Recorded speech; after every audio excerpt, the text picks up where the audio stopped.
नमस्कार दोस्तों। चलिए स्टार्ट करते हैं आज की स्टॉक मार्केट की मेजर न्यूज़ अपडेट, जो कि डायरेक्टली और इनडायरेक्टली कहीं ना कहीं काफ़ी ज़्यादा इंपॉर्टेंट रोल प्ले करती है यूएस स्टॉक मार्केट के मोमेंटम, इंडियन स्टॉक मार्केट के मोमेंटम और इसकी लिस्टेड कंपनीज़ के प्राइस बिहेवियर में।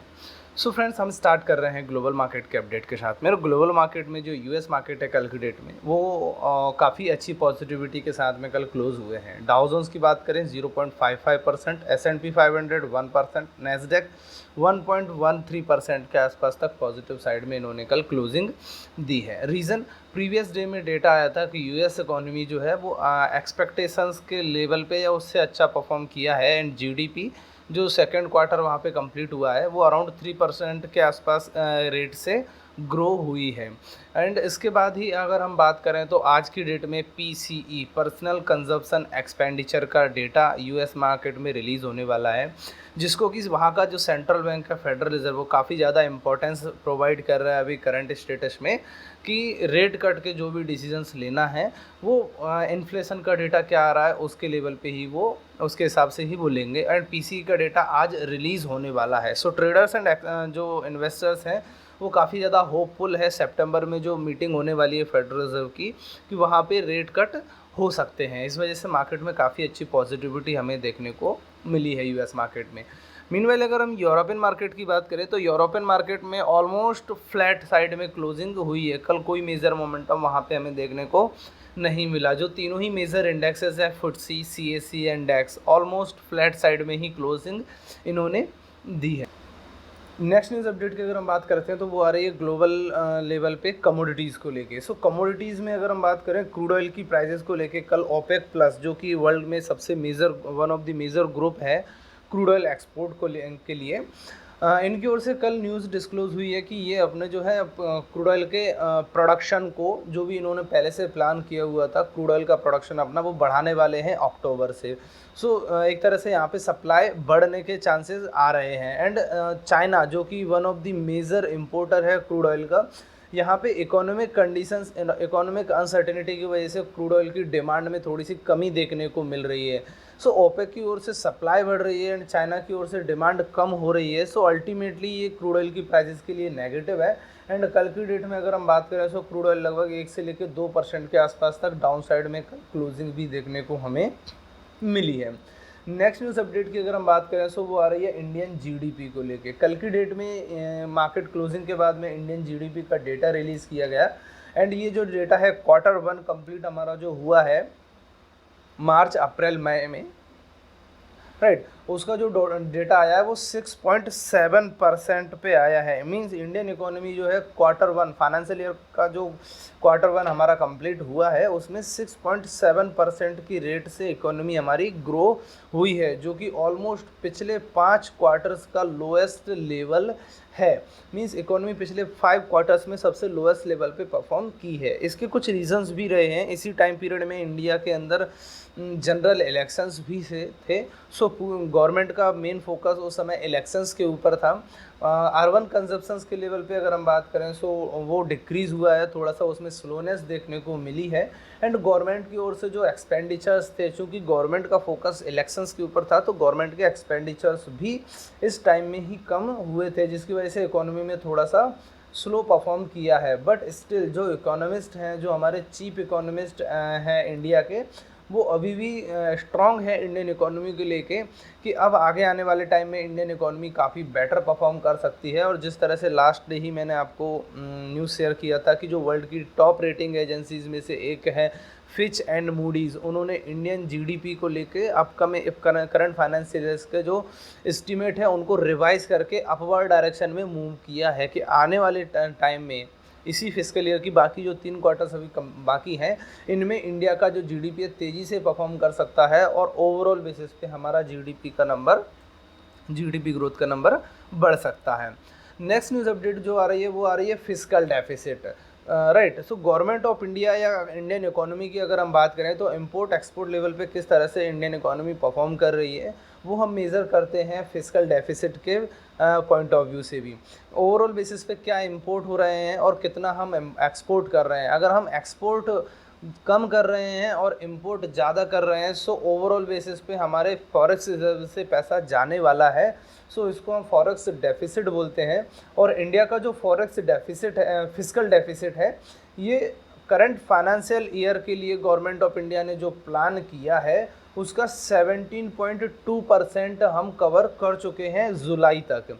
ये एक तरह से हमारे लिए थोड़ा सा पॉजिटिव है कि गवर्नमेंट ऑफ इंडिया ने जितना भी प्लान किया है उस टाइम पीरियड का हम अराउंड 33% टाइम कवर कर चुके हैं। एंड इसी 33% पीरियड में हमने जो फिजिकल डेफिसिट है वो केवल 17% पे कंट्रोल करके रखा हुआ है। सो इससे हमें, हमारी इकोनॉमी को, हमारी गवर्नमेंट को एक्स्ट्रा रूम मिलता है अपकमिंग टाइम में अनसर्टेन कंडीशंस में उसको यूज़ करने के लिए। प्लस फिजिकल डेफिसिट जितना कम होगा हमारे लिए उतना ज़्यादा बेनिफिशियल है। नेक्स्ट अगर हम बात करें तो कोर सेक्टर्स की ग्रोथ को लेकर कल की डेट में डेटा रिलीज़ किया गया। कोर सेक्टर्स में अगर हम बात करें सो जो इंडिया का कोर सेक्टर है वो 6.1% की रेट से ग्रो हुआ है। राइट, सो ये ग्रोथ जो लेवल है वो हमारा बड़ा है प्रीवियस मंथ के डेटा के कंपैरिजन में। जून मंथ में अगर हम देखें सो कोर सेक्टर्स की जो ग्रोथ है वो 5.1% पे रही थी एंड जुलाई में ये 6.1% पे रही है। कोर सेक्टर्स के अंदर जो इकोनॉमी के 8 कोर सेक्टर्स हैं जो कि किसी भी इकोनॉमी के बेस होते हैं एक तरह से, उनके आउटपुट या इनपुट को जो है मेज़र किया जाता है। इसमें crude oil, fertilisers, chemicals, infrastructure, cement, right, इस तरह के इलेक्ट्रिसिटी, इस तरह के सेक्टर्स को यहाँ पे इंक्लूड किया जाता है जो कि किसी भी कोर सेक्टर के एक तरह से बेस होते हैं। सो अगर हम ये बेसिक लेवल्स के जो सेक्टर्स हैं इनमें अगर एक ग्रोथ देखने को मिल रही है, मीन्स इकोनॉमी एक अच्छा परफॉर्म कर सकती है आगे आने वाले टाइम में भी।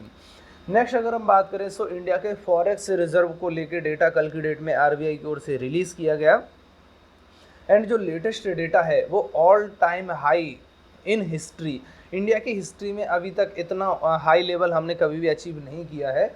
फॉरेक्स रिजर्व का जो नया डेटा है अगस्त 23 को ख़त्म हुए सप्ताह के अकॉर्डिंग $7.02 बिलियन से बड़ा है और जो अपडेटेड डेटा है वो $681.69 बिलियन पे हम पहुंच चुके हैं।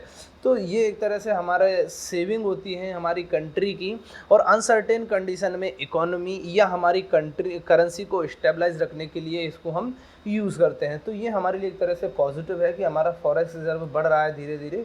किसी भी कंट्री का फॉरेक्स रिजर्व जितना ज़्यादा होगा उस कंट्री की इकोनॉमिक स्टेबिलिटी उतनी ही ज़्यादा होगी। सो ये हमारे लिए एक तरह से पॉजिटिव है। नेक्स्ट न्यूज़ अपडेट की बात करें तो वो आ रही है one of the major companies on the global footprint, Nokia जो है 450 करोड़ का इन्वेस्टमेंट करने की प्लानिंग कर रहे हैं इंडिया के अंदर एंड वो अपना नोकिया का सबसे बड़ा R&D सेटअप है वो इंडिया के अंदर चेन्नई तमिलनाडु में इस्टेब्लिश करने की वो प्लानिंग कर रहे हैं।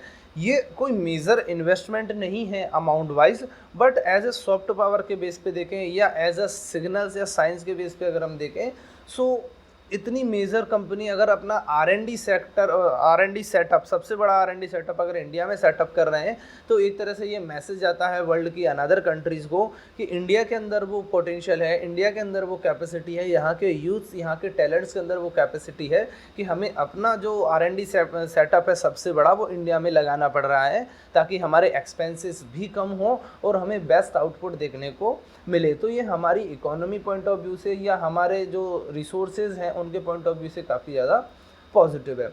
नेक्स्ट न्यूज़ अपडेट की अगर हम बात करते हैं तो वो आ रही है भारत पेट्रोलियम कॉरपोरेशन लिमिटेड की ओर से, BPCL, जो कि एक गवर्नमेंट PSU कंपनी है।